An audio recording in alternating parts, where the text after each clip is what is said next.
And donuts. We sell donuts.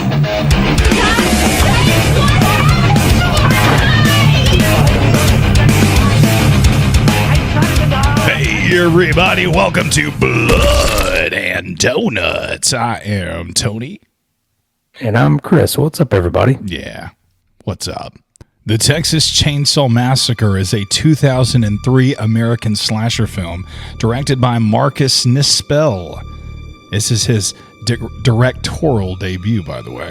Its plot follows a group of young adults traveling through rural Texas who encounter Leatherface and his murderous family. It's a remake of Tobe Hooper's 1974 film of the same name and the fifth installment in the Texas Chainsaw Massacre franchise. Several crew members of the original film were involved in the project. Hooper and writer Kim Hinkle served as co-producers. Daniel Pearl returned as cinematographer, and John Larroquette reprised his voice narration for the opening intertitles. Nice. Yeah, that was one of my facts, John Larroquette. So he's like famous for Stripes, Night Court, and like they asked him to do this, and he was like, "Heck yeah, I'll do it." Iconic voice there at the beginning. 2003. We were seniors in high school going to the movie theater. Did we go together? I know I went with a group of friends. I'm pretty sure we went together. I don't remember seeing it. I remember seeing The Ring and like Jackass, but I don't remember going to see this one. Okay, maybe you didn't make theaters. it out. Yeah, maybe you didn't make it out to this one. We definitely saw the original together. We've rented that a couple of times, or at least once, and saw that together. Good stuff, man. The film was released in the United States October 2003, received mostly negative reviews from critics, but grossed $107 million at the box office on a budget of $9 million, which is pretty impressive. Yeah, that's really impressive. So, like, all you have to do is like film a dirty old town. I mean, what did they buy? What do you need? Everything looks so real. What do you need? I mean, come on. So, like, this film can be a little polarizing because there's the people, the people who are just like Texas Chainsaw Massacre. It's got to be the original from the 1970. Was it 1974? It's got to be the original. It's got to be that one. This one sucks, and they're going to hate on it the entire way. I feel like I had a different experience with this film. I loved horror films. You and I rented films all the time, Evil Dead, all that good stuff. And we had rented Texas Chainsaw Massacre, and I loved it. I thought it was great. And I saw the new generation that came out in the 90s, 95, and it was bad, but it was good bad. You know, it was like hilarious. Is that the one with McConaughey? Yes, it had Matthew McConaughey in it. You know, like it's a terrible movie, but I laughed the entire way. And then in 2003, I'm a senior in high school. I go to the movie theater and I see this. Now, again, put yourself in my shoes. It's 2003, coming off the hills of a decade of Scream remakes, basically, with I know what you did last summer, Urban Legend, Valentine, which we reviewed. You know what I mean? These very teeny bopper romantic comedy slashers where there was not a lot of blood in them. And then you go to the movie theater and this is on the screen and it's gritty and it's shot well like the Texas Chainsaw Massacre, the original, and it is gory. Again, this is before Saw. This is before Hostel. This is before any of this came out. So I was like, are we going back to basics? Are we going back? I mean, this is huge. Yeah. I thought it was great. Yeah. And they did very well in the casting department. Everybody played their role really well. You know, the sheriff, the teenagers coming back from Mexico, buying some weed, going to like a Leonard Skinner concert. I mean, they all just fit the bill. Arlie Ermy acted really well. Arlie Ermy coming into this is just a shining star in this thing. And when he came out, in like the Full Metal Jacket guy, by the way, because in high school and in college, I had watched Full Metal Jacket and I would just watch the basic training scenes over and over and over again, because he is the best part about that. And in this, he's like the formidable he's just as bad as Leatherface. You know what I mean? Like he is just he's on this. Movie is not the same without him. Oh my Like gosh! this movie would not be the same spectacle with him not there. So R.I.P. The man, he held my attention the entire time when I was watching this. I remember even I was in high school. We would just quote the disgusting, incredible, horrible, funny things that he said when he was a young patrolman, and he would find these. He would cop a feel, you know, and like it just like he said some like horrible, hilarious, dirty things. What y'all been doing to her? She's a little wet down there. What y'all been doing to her? It reminds me when I was a young patrolman. Oh my God. It's so quotable. Oh, so quotable. When he's like, shit, she's been dead for 6 hours. She's not going to bite you. Like, just like your dad would talk to you when you're like going fishing with him or something like that. He plays the perfect Southerner sheriff guy in this dirty, gritty town. And I can't say enough about Arlie Ermy in this film. He is so awesome. Yeah, he did great. And I feel like while he was at the top, I feel like everybody else did a pretty good job too. I thought all the kids were great. You know, I thought all of them were great. Jessica Biel kind of sticks out like a sore thumb. No, I think she was great. She's awesome, but she seems too pretty for this group. You know what I mean? And maybe it's just because really outkicked his coverage. That's what I'm saying. Maybe she's just too identifiable. But when she's sitting there, you're just like, wait, you stick out. Like you're not supposed to be there. And this is huge. Like for Jessica Biel, she was originally in Seventh Heaven, which is like a clean. I wouldn't say sitcom because there was no. It was just like a. I don't know. It was like a Full House. Like a family-oriented show that I didn't watch a whole bunch of it, but it was like one of those. Sure, he didn't. Yeah, but anyway. So this is like a breakout role for her. This is like a step out into the unknown and something out of her comfort zone, I believe. And I think she did great as a final girl in this movie. Yeah. Yeah, I'll be fair with you. I know her from Seventh Heaven, and then I know her now as Justin Timberlake's wife. Yep. And that she was also in this movie. That's kind of like the three. Those are the three I know things her for. that she's known for. So yeah, that's hilarious. The role of Erin was actually initially offered to several other actresses before Jessica Biel, including Sarah Michelle Gellar and Christina Ricci. Oh wow, that would be weird. With Yeah, Richie, she's just kind of a weird cat. but have you ever seen Black Snake Moan? That's kind of dirty. That's kind of dirty like this. I feel like she would have been great in that. Yeah, I feel like my mom probably didn't let me watch that. It was on like Showtime after 10 or something. I think you were old enough to watch that when it finally came out. I think. I don't know. No, probably not. Dude, speaking of age, like how about this? This film has been out for over 20 years. Crazy. That's how old you are. That's how old I am. You know what I mean? Like, Yeah, you saw it and you were like almost 20. We're reviewing, we're reviewing this reboot from 21 years ago. So the original is what? 74. I don't even know. So it's like 26. 74. It's like knocking on 50 years door. That's nuts. That's crazy. Crazy, man. So I got a little small fact here. Erica Lershin, who I believe plays like the Pepper, I think that's who she plays. She screams so loudly during her screen test that people in other parts of the building called the police to report a woman being attacked. Hired. You're hired. When they call the police because they think you're getting attacked, I mean, you're just hired right there. This film was followed by a prequel called The Texas Chainsaw Massacre. The Beginning came out in 2006, which explores Leatherface's origins. Have you seen that, Chris? Is that the one where she says, "Do your thing, cuz," and then throws a chainsaw? Not at all. Because I feel like that's up there with Trick or Treat MFer from Halloween as far as cringe goes. But no, I think I did. I watched Dead Meat's review on that, but I don't think I watched the movie itself. Yeah. The original family, was it the Sawyer family from the 70s? Is that what this was? This one's called the Hewitt family. They kind of changed the family name Hewitts, there. yeah. And Thomas Brown Hewitt, just a poor little boy, just a special little boy. Such a sweet a sweet boy.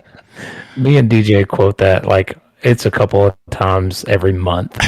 Like if someone's talking about how nice their kid is, we're like, "Oh, they're such a sweet boy." Such a And like sweet nobody boy. gets Nobody gets it. but me and DJ, it's like an inside joke. I love that. Poor sweet boy. Sweet boy. Like they just said, they like the people of this town just all they know is that what Thomas Brown Hewitt has been through, and he's a probably inbred and has this skin condition. You get to see his face in this. This is the only movie where you get to see his face. What'd you think about that? Nose missing. He looked good. Yeah, he looked pretty grimy. I did like the Kemper face though. Ooh, that he oh man, that's really that creepy. is so freaking iconic when he turns around and shows. Oh, that's so iconic. Leatherface is special in the fact that, and I noticed this when I'm watching these movies. He spends time with his victims. You know, he doesn't just like kill them and cast them aside. You know, I know what you're thinking. You're like, oh, Michael Myers, he sets him up. He plays with him a little bit, but not like Leatherface. Leatherface, like really like you get to see in this, he like, they cut to scene. He's like sitting there washing the skin, getting it he's a ready. lot more intimate with them. Yeah, I like that about him. He cares for them. He takes them through his torture processes. He doesn't just kill them and set them aside. He meticulously combs over them for their best features. He highlights his victims. And he puts those highlights in his personal collection. I think that's a nice touch, and that's very special about Thomas Brown Hewitt or Leatherface. I mean, you can't say that about a lot of slashers. Yeah, I mean, he's the monster that cares, if you will. Yeah, he really does. You know? And I love the family dynamic. This family really works to make Thomas Brown Hewitt happy. You know, you don't see that a lot in film today, and I feel like this film really showed that a family working together for a goal, for a reached goal. Yeah. You know? Now that you mention it, it is a nice family film. I should have got the wife and kid to watch with me. Oh, what if I brought Lauren in there? I'm like, how can we be more like this family? You see this? Watch this from the time that they stop at this gas station to the very end. This family is He's got his own sliding wall with a camera. That's what I'm saying. That goes down to his chambers. They installed that for him. They take care of him, you know? Yeah. Well, you think he did that himself? No. Yeah. Papa put that in. And you know what? You saw a grandson who was not being good with the family. You see him, he was working against us. So go outside and hang out with the animals where you belong. I love that about this movie. This is a good family film when you really get down to like the basics of this. Filming locations. Most of this movie was filmed in Granger, Texas, to recreate that rural setting of the original. It feels gritty. It feels Texas. It feels how much sweat were they were just sweaty, you know? Yeah, it's a really humid movie. And as you know, it's not the heat, it's the humidity that gets you. But we're from the South. It's not the heat. It's the humidity. Are you offended by this movie? I was watching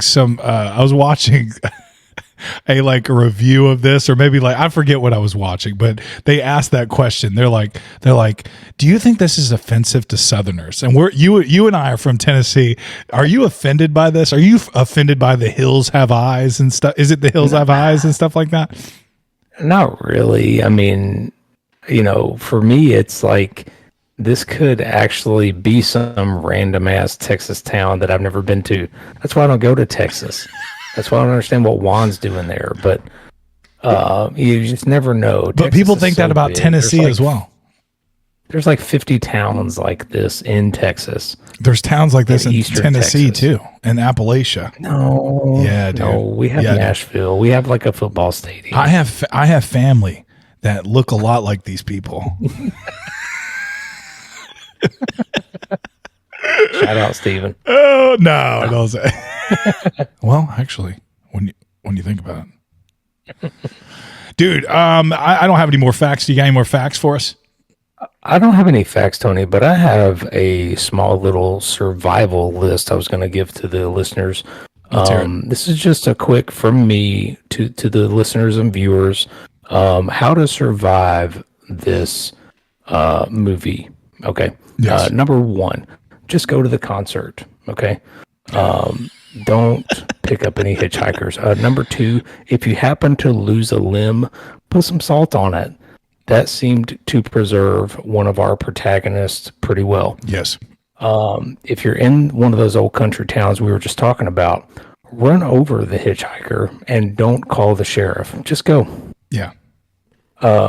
If you need to stab your friend in a mercy kill, hang on to that fillet knife because you might need it later. Yeah, that's the truth. I'm not sure why I like that. she dropped it there. And also, lastly, if you find a chainsaw running on the ground, pick it up and use it instead of your girly fists. So that is my tips for survival. There was like, you've seen this film. So when you're watching the beginning, the whole time you're like, go, leave right now. You're seeing so many opportunities. I was just like, what if y'all just, the girls like cared way too much about this body. There's a body in their van and they're just like, we have to make sure that this body is taken care of. And the dudes are just like, I say we just drop it and get out of here. And I was just like, I'm with them. Let's do that because this is I think weird. I can relate most to Thomas because he's like, nobody's going to know. Like, just let's go. This is there was so many times and so many things actually I feel like had to go wrong before they just like all got murdered. You know what I mean? Yeah, that's true. Here's my rating. I admit that I am biased when it comes to this film.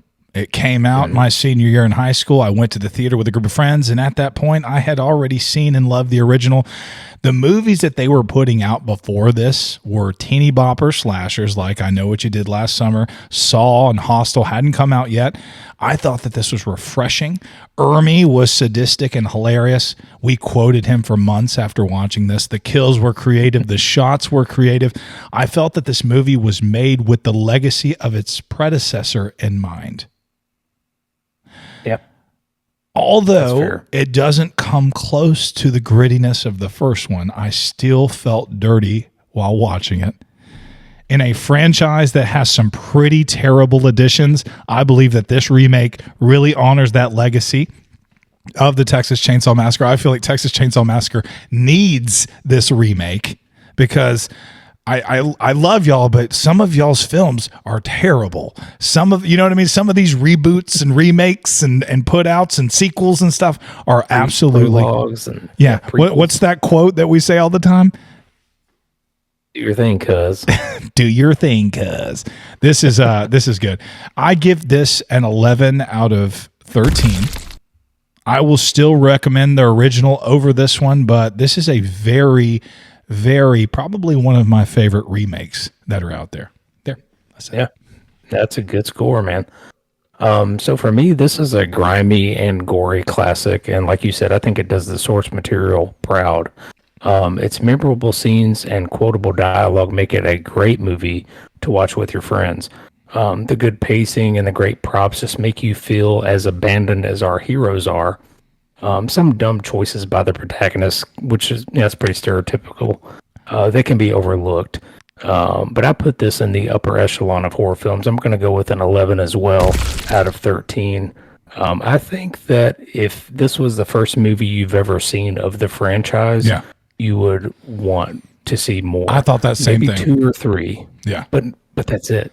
Yeah. Just give me the same setting, give me the same story. It's really, you don't need a prologue and a 3D and all this crap, but it's been oversaturated in the market, but it is a cornerstone of horror. And I think it probably, it changed the name of the game when it came out. The original did. So, Yeah. The original obviously did, but this remake, it just sat off like it was so good and so well received and so well done. This is a Michael Bay film. And Michael Bay is known for some turds because he's high production, high velocity, blockbuster action film. I mean, he rebooted Ninja Turtles. I mean, and it was, I'm not going to say much about that. Transformers, I mean, CGI out the ear holes. You know what I mean? So that's Michael Bay. But he made this. And he also made the Amityville horror remake that's coming out that we will actually talk about that on our next episode, correct? I think we changed it for something else for another remake. Okay. Anyway, we didn't want to do days in a row. But. All right, it's coming up soon. But I'm just saying, this set off the remakes of this era. So you're getting Amityville Horror, you're getting remakes of there was a few before that, obviously 13 Ghosts and stuff like that, but it really was rebooting franchises after this, and that still goes on today. I mean, you're still seeing that with Halloween and Friday the 13th and wasn't there another one of these a couple years ago? There's probably one coming up right now. You know, these are just people love these characters. They love them. This is one of the best right here. This is solid, man. This is solid. I'm telling you. Okay. Really, if you have not seen this, go back and watch it. I had to buy it on YouTube. I paid $3.99 for it. I couldn't find it for free. Did you find it for free on any of our subscription services? Now that you mention it, I think that I rented it, but I'm pretty sure I have the DVD. And I just forgot that I had it. I've done that. Yeah. I have Beetlejuice stashed somewhere, but instead of finding it, I buy it and watch it all the time. Yeah. You watch that weekly. Yes, I do. Texas Chainsaw Massacre 2003. Here come the spoils. On August 18th, 1973, 5 young adults, Aaron, her boyfriend Kemper, and their friends Morgan, Andy, and Pepper are all traveling to a concert after visiting Mexico to purchase marijuana, reefer. While driving through Texas, they pick up a traumatized hitchhiker walking in the middle of the road. They try to talk with her, who speaks incoherently about a bad man. She pulls out a revolver and shoots herself in the mouth. Dang, what a buzzkill! What a buzzkill! What way to harsh the vibe, man! There is a vibe. Downer. There is a vibe too. You got Kemper up there driving. Jessica Biel sitting next to him, she's just like dance. She's got a cowboy hat on. She's got a white tank top on strategically. You know, you got. Is it? Who's the brother with the glasses? That's Thomas. That's my spirit animal in this one. Yeah. Thomas, who's just there watching Pepper and I think Andy. And they're just Andy and Pepper are just like making out, and they are just meant for each other. At this point, Pepper's like, can you imagine if you never came down that road at that same exact time, you would have never found me, and we wouldn't have found each other. And they're just made for each other. And everybody in the van's like, get a room. And Jessica Biel is she's a little sad about not getting proposed to in Mexico. Yeah, she's right. That's right. She looks down at her hand. She's like, I thought I was going to get proposed to in Mexico. I thought there was an engagement ring coming. And then your boy Thomas, or is it Morgan or Thomas? Is that Morgan? Same thing. Anyway. Yeah. Okay. He says he says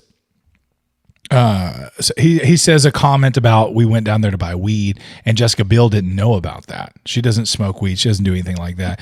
And then she looks at her boyfriend Kemper like, is that why we went to go buy 2 pounds of weed? You selfish jackass. You know what I mean? Like, you're going to get and it was in that pinata. Yeah. Mm-hmm. But anyway, we'll find out about that in just a second. They pick up this hitchhiker who is obviously traumatized. They almost hit her. There's smoke going around. Dust going around and everything. They almost hit her. They're making out. Oh, Jessica Biel are making out. Oh, yeah. He's not looking at the road. And she gets in the van, and she's pretty traumatized. And then at some point, she says, you're going the wrong way. She sees the mill there, the meat mill, the butcher mill or whatever. She goes like, you're going the wrong way. It's very effective. And then she pulls a gun out of her private. How was she holding that? Some things are better left not known, Tony, I think. Yeah. I just like to believe maybe it was just in her panties. It could have been, yeah. That's what I was thinking. That's what I would go with. Let's go with that. If I was going to explain. So she puts the gun in her mouth. She shoots herself through the back of the head, and there's a hole. And one of the coolest shots in horror, and I would put this shot up against most, if any, like every horror film. This is a really good shot and a really cool open to a horror film. It goes through the van to get everybody's reaction, just like, and then the camera goes through the hole in the hitchhiker's head and out the back of the van. How cool is that, dude? It was a really good shot. That was and then it just nuts. flops backwards. Oh my gosh. And there's like smoke coming out of her mouth. That was just a cool shot, man. They did really good with that. It really sets you up for like how grimy and humid this movie is going to be. Yeah. This is one of the most humid movies I've ever seen. Yeah. It's just dirty. You feel it. They're like, is there any air conditioning? He just like, all he had, they're in hot tub. He hits that fan, that's like kind of blowing. Oh my gosh. You probably took like 5 showers trying to watch this thing. I took one afterwards. I like showers. I've taken 3 today. I have issues. We'll talk about that another time. The group goes to a nearby gas station to contact the police, where a woman, Luda May, tells them meet Sheriff Hewitt at the mill. Instead, they find Jedediah, a young boy who says that Hewitt is at home getting drunk. Aaron and Kemper go through the woods to find his house, leaving Morgan, Andy, and Pepper at the mill with Jedediah. They come across a plantation house, and Aaron is allowed inside by Monty, an amputee, to call for help. Kemper goes inside to look for Aaron and is hit in the head with a sledgehammer by Thomas Leatherface Hewitt, who drags his dying body into the basement. There he butchers Kemper and finds the ring that the latter intended to propose to Aaron with. Yeah, that's what, man, it's really gritty. I like the grandpa though. He's just kind of motoring around and like trying to cop a feel on Jessica Biel the whole movie. He says, you can come in. He's got to wait outside. And then in the midst of her coming in, trying to use the phone, they're like, go back to the mill. He's on his way. The sheriff is. And the amputee acts like, first off, he's taking a bath in some sludge. Did you see the bath running? And you just see like this brown sludge water coming out. It's the most disgusting thing I've ever seen in my entire life. Texas is so gross. And dumb old Texas. Dumb old Texas. But he's like, he acts like he fell in his bathroom floor and Jessica Biel's trying to help. And he's just like grabbing on her butt and stuff like that. But he also had like his pee bag in his hand. Did you see that? I don't know. Like, he's just sitting there trying to clear out his pee bag or whatever. But this is all a setup. They're helping Thomas Hewitt out here. Thomas Hewitt, he's not happy with his face. Poor boy. Poor, such a sweet boy.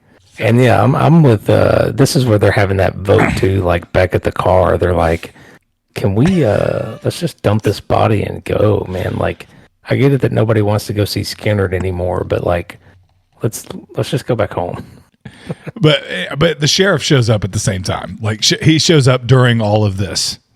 Finally. Yeah, and he wraps the body up in saran wrap, and he's saying all these quotable. He makes Thomas. He makes Thomas. He's like, pick her up. I mean, come on, she ain't gonna bite you. And I'm sorry, I think I'm saying that name wrong. I think it's Morgan.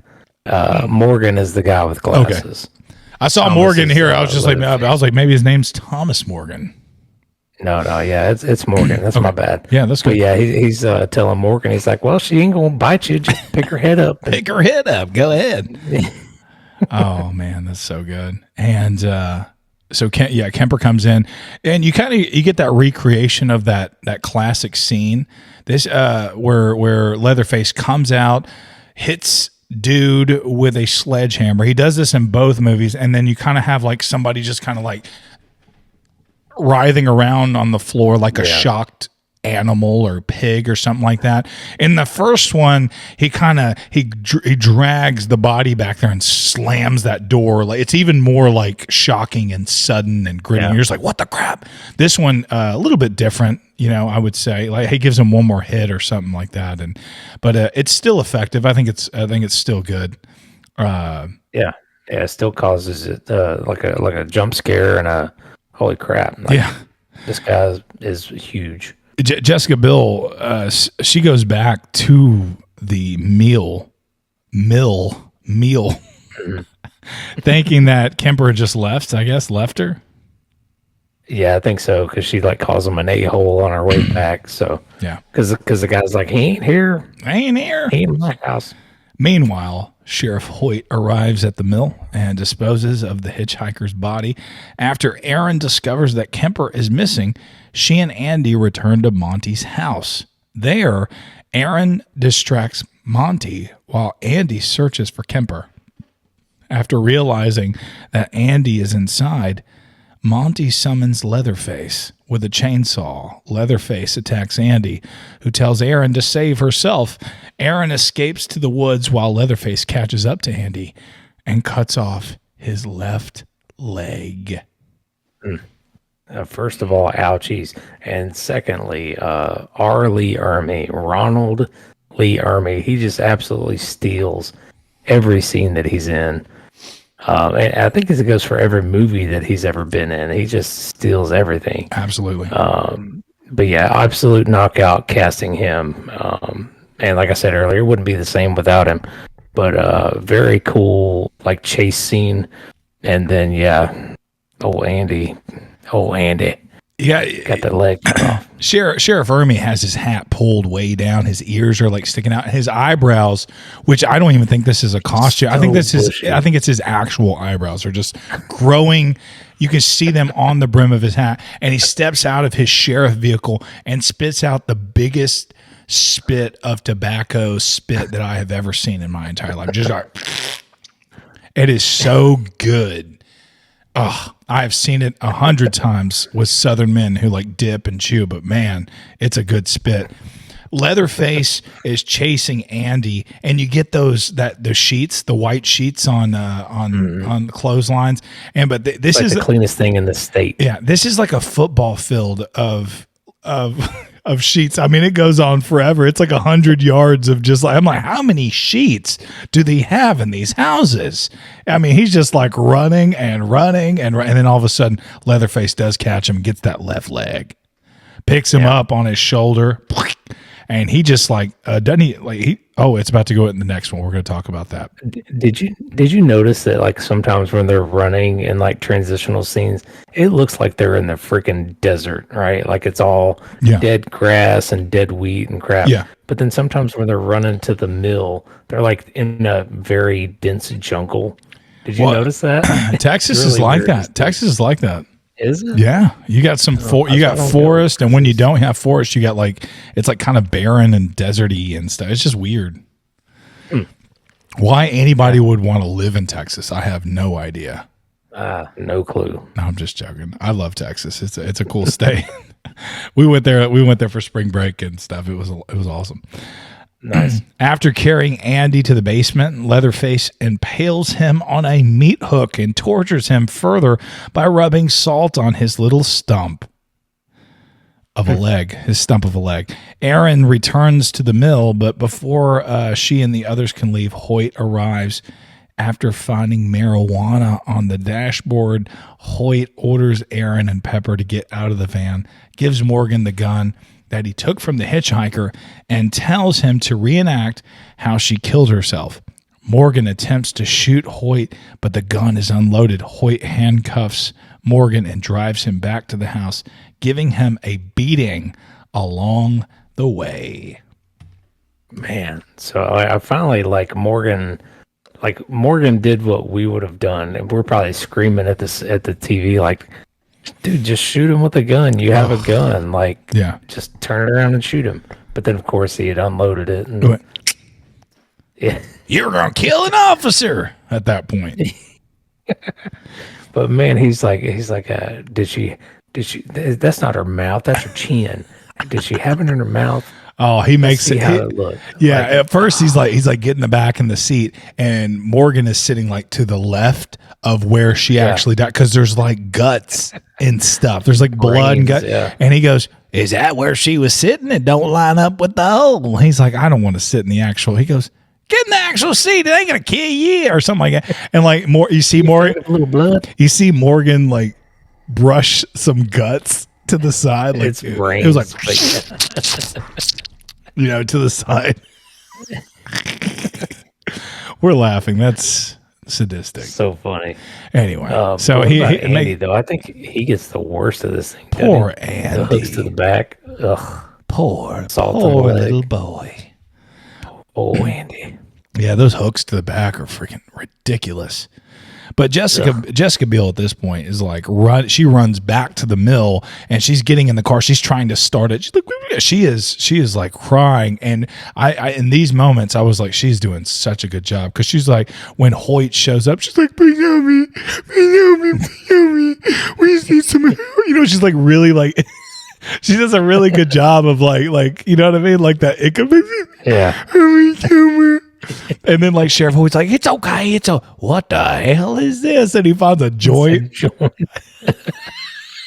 which is so like the end of the funny. world. He's for like the one biggest hypocrite that you've ever seen in your entire life. I just like, it's hilarious. Back at the house, Andy awakens after passing out from the pain, and in desperation tries to lift himself off of the meat hook. However, Leatherface has booby-trapped the chains holding it up, causing Andy to impale himself further. Aaron and Pepper are tracked down by Leatherface, now wearing Kemper's face as a mask. While attempting to run, Pepper is killed by Leatherface. Aaron runs and hides in a nearby trailer belonging to the tea lady, an obese middle-aged woman, and Henrietta, a younger woman who gives her tea that has been drugged. Aaron discovers that they have kidnapped the hitchhiker's baby, but passes out before she can escape. Aaron wakes up at the house surrounded by the Hewitt family. So, like at this point, it's time to just call an audible here and just kind of get out of Dodge, right? Like, we're not worried about the body anymore. It's just time to get out of here, Right. in my opinion. Right? Okay, I just want to make sure. Like, somebody's like, I don't know, we need to dump this body. Yeah, it's kind of over with at this point. Like, you just want to get out and get some authorities that, not these authorities, but maybe big city authorities, and like tell them what's You going gotta on. go like at least 3 towns over. Yeah, that's what I'm saying. Like like let's go to like I don't know, Houston, Dallas, like some of these big cities, like probably not Granger or wherever you are, Hewitt family, Texas, or whatever this is. This is you got to get out of Dodge. And but Jessica Biel saves a baby too. She does I feel like she's doing too much. She's running from Leatherface. Leatherface kills Pepper off screen. You don't get to see it. Is it feathers flying everywhere? What is that? Like dust? Something like that. I think it's feathers. You really she had something, maybe a blanket or something. Maybe, but yeah. maybe you really didn't need to see her get killed, because the most shocking thing that they wanted this scene to be was the fact that Leatherface was wearing Kemper's face, and this is one of the most iconic scenes from this movie. It's nuts. He just turns around, and it's Jessica Biel looking at the man that she wanted to marry just hours ago, and his face. I think of this sometimes when I'm just thinking about horror movies. I'm like, oh man, like I remember that scene. Like this scene stands out. Like I think of it sometimes just randomly. That's what I'm saying. For y'all that say like, oh, we don't need this film, look at this scene. guys. This is amazing. This is so good. I mean, like Leatherface in 2003. This is what it should be. I mean, this is done right. This does it justice. This is not in that 70s film. And again, that iconic dinner scene that you have in the original, they didn't try to recreate that here. Right. They tried to they did their own thing. You know, there was some cool scenes in here that they tried to do. There's some things that are there, but the most iconic shots, that dinner scene and stuff like that, they did shoot, that little low butt scene of Jessica Biel, walking up to the house and stuff. You have to. Yeah, you have to do that. But I'm just saying, like the dinner scene where she's strapped to the chair and she's wakes they up. left a bunch of sacred stuff alone. Yeah, we can't redo that. I like that. That's fine. That's why I'm not mad at this film. I like this. No, and I mean, like I said, I think even just by itself, like if you hadn't, I mean, obviously it's Leatherface. Yeah. But if this was the first movie of the Leatherface franchise, you would be like, holy crap, I want to see more of this. Yes. I want to see more of this family. I want to see more of that. So I feel like it really did the original proud and just it made its own standalone thing, that's still enjoyed today. So. Yeah. And like the synopsis just said, Jessica Biel is trying to run away. Pepper was just murdered. Everybody's been murdered. She has nothing at this point. She's running to the nearest sane place that she can find. She runs into this trailer and she finds these two women and these tea ladies. They're trying to calm her down. There's a baby inside and all this stuff. And then she's putting two and two together. They're all linked together. And she's getting drugged. And she realizes that this baby is the hitchhiker's baby. And they stole this baby and they're going to raise it up to be one of them. Yeah. And there's like 6 people in this town and they're all in on it. Yeah. Everybody is part of the Hewitt family. Poor, but these are the ladies that go, poor sweet boy. Such a sweet boy. Bless his heart. So Jessica Biel gets like put in the basement at some point when she wakes up after the... Yeah, she gets put in the basement and she sees Andy, but that's up here. That's next, I think. Yeah. So she's going down to the basement is weirdly flooded at this point. Yeah, it's like the wettest place in the whole movie. It's like Michael Bay was like, put her in the basement, make it wet down there. Is she still wearing that white tank top? You know what I mean? Like, and you're just like, I'm sorry, why is it wet? He's like, I don't know. We got to make it wet. We got to make it wet down there. So also, can we turn the thermostat down a little bit? We got to turn the thermostat. We got to make it cold and wet. So anyway, it's wet down there now. It wasn't earlier, but now there's 2 foot of water in the basement because it's not raining, but leaking for some reason. I don't know. The basement. Leaking. Aaron finds the remains of Leatherface's victims and Andy still hanging on the meat hooks. After trying to help Andy, Aaron puts him out of his misery when she cannot lift him off the hook. Afterwards, she finds Morgan handcuffed in a bathtub and wounded. Jedediah, who disagrees with his family's actions, leads them out of the house and distracts Leatherface while they escape. Aaron and Morgan find an abandoned shack in the woods, and they barricade themselves inside. Classic.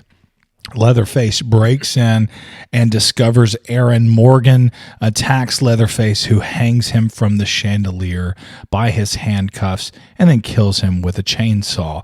Aaron escapes into the woods with Leatherface in tow. She finds a slaughterhouse and attacks Leatherface with a meat cleaver, severing his right arm. So, first of all, Art the Clown stole that sawing up from the groin, right? I thought we had never seen it before, but here we are. Yeah, I had totally forgotten that Morgan from Texas Chainsaw Massacre 2003 had been sawed in half from the crotch first, and so when I mentioned on episode 1 that Terrifier Art the Clown had an original, now it is still original because she was sawed in half upside down. and naked and nude. So like you have to give Art props for that one. Okay, you can't take that away from him, Chris. No, This dude, I won't. this guy had pants on. That's true. And we didn't get to see any blood from him. It just kind of panned away from him. Thank you. But at the very least, you can say that the Terrifier was influenced by Texas Chainsaw Massacre 2003. At the very least, you have to say that. Yeah, you could say that. So I'm gonna say that now. Real quick sidebar: how many dudes have died for Aaron at this point? You got Kemper, you've got Morgan, you've got Andy. She's kind of I don't know. She's a final girl, but at the same time, she's had some guys just fall on the sword for her. That's the phrase I was looking for. Yeah, they're just throwing themselves at death. You have to ask yourself, like, so why is there not more final dudes? Because final dudes are not supposed to be final dudes. They're supposed to die. They're supposed to face the evil and let the Titanic is going down. You're supposed to let the women and children on the boats. You know, that's true. That's the cards we were dealt. You know. Erin runs outside. She flags down a trucker whom she tries to convince to drive away from the house, but he stops to find help at the gas station. Erin sees Luda May and Hoyt talk to the trucker while Henrietta watches the baby. As Henrietta walks outside to give Luda May her raincoat, Erin sneaks in and steals the baby out of the eatery and places her in the sheriff's car. Erin hotwires the car and Hoyt tries to stop her, who runs him over repeatedly until he is dead. Leatherface then appears in the road and slashes the car with his chainsaw, but Erin escapes with the baby. 2 days later, the two officers investigating the house are killed by Leatherface, and then the case remains unopened. Yeah, I like the end. It's kind of like got a Blair Witch vibe to it, doesn't it? Yeah, like walking down the stairs. It's like some found footage looking stuff. I don't like that. I don't like the sheriff's getting slashed at the end. Oh, you don't like that? Oh, okay. I didn't like that. I wish they would have not. A little extra for you. It was. I was like, I rolled my eyes like. It's like one last little attempt at a jump scare. Yeah. Good ending, but I really don't think she could have saved that baby. Let's be honest. Yeah.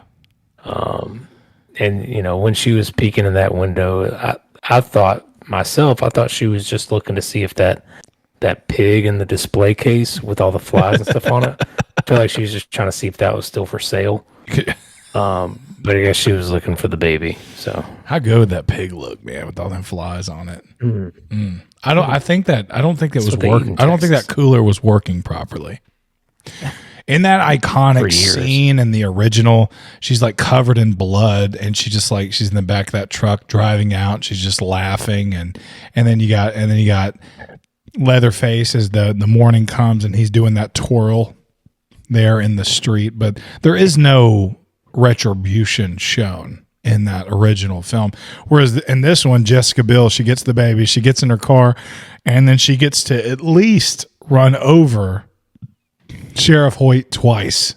Not once, twice. She runs him over, backs up, and runs him over again, which as I remember in 2003, watching this in the movie theater, caught cheers from everybody in the movie theater. As she backed up and ran over him a second time, everybody applauded that because he was an awful man, and he made you hate him. That would be awesome. So he was great. So she got retribution. She took Leatherface's arm, and she cut that off with a meat cleaver, and she also got to Sheriff Hoyt where she ran over him twice, and she got the baby, and she drove out of town.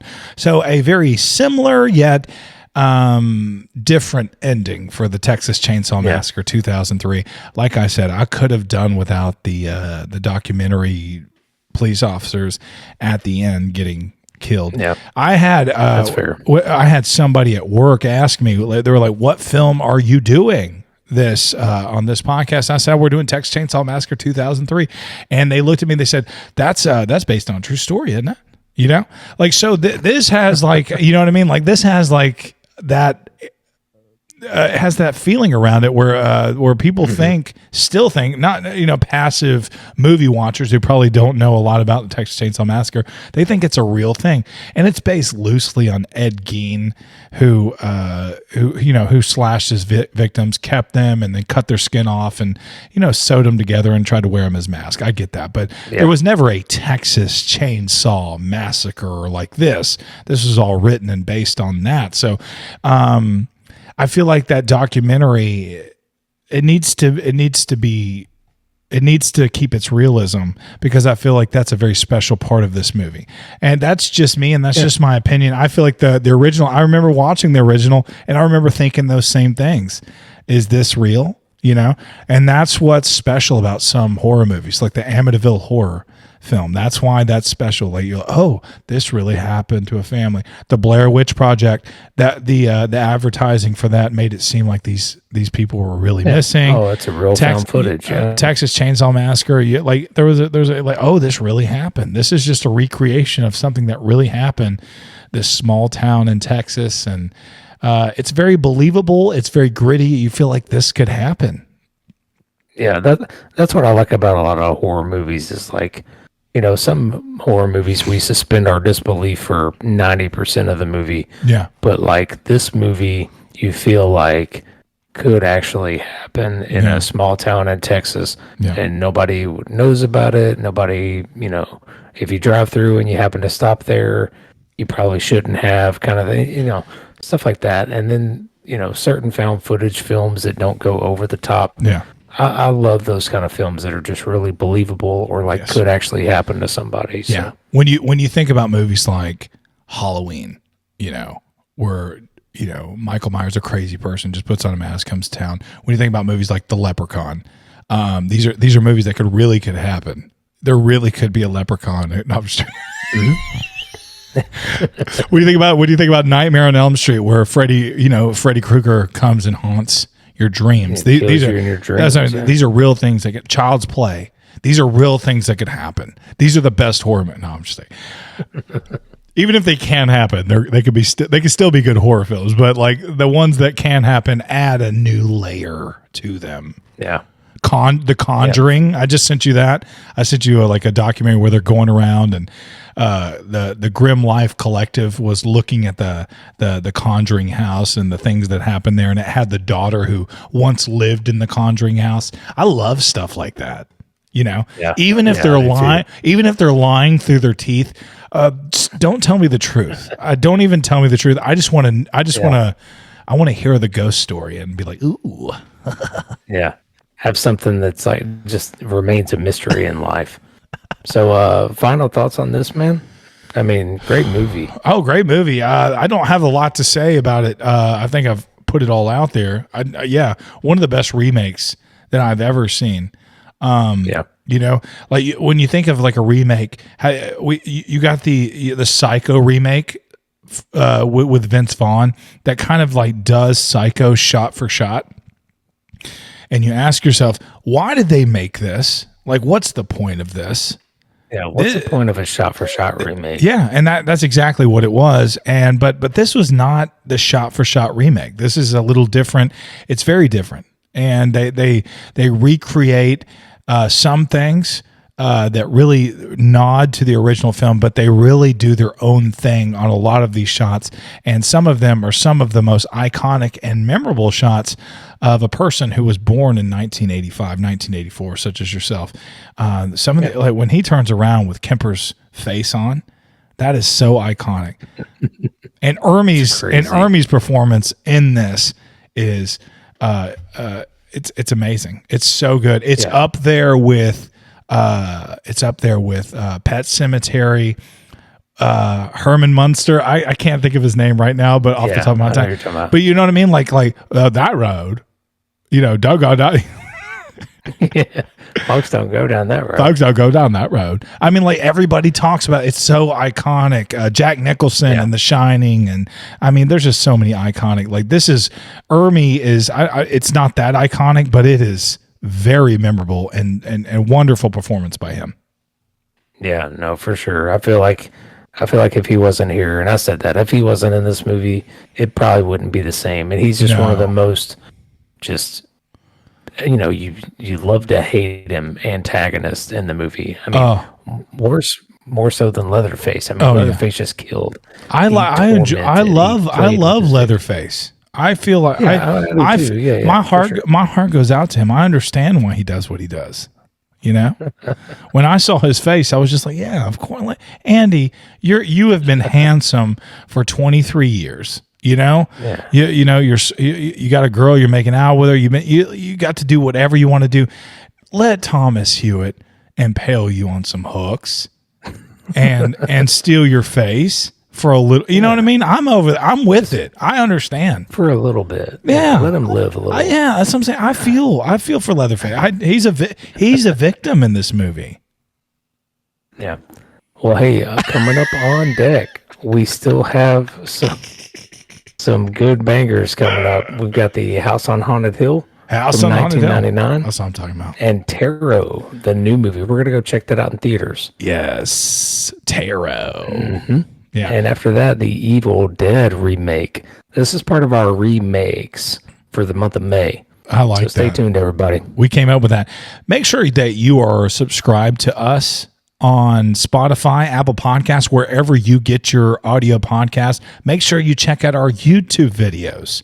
We have one for every podcast. Like and subscribe those. It really helps us. And follow us on Instagram.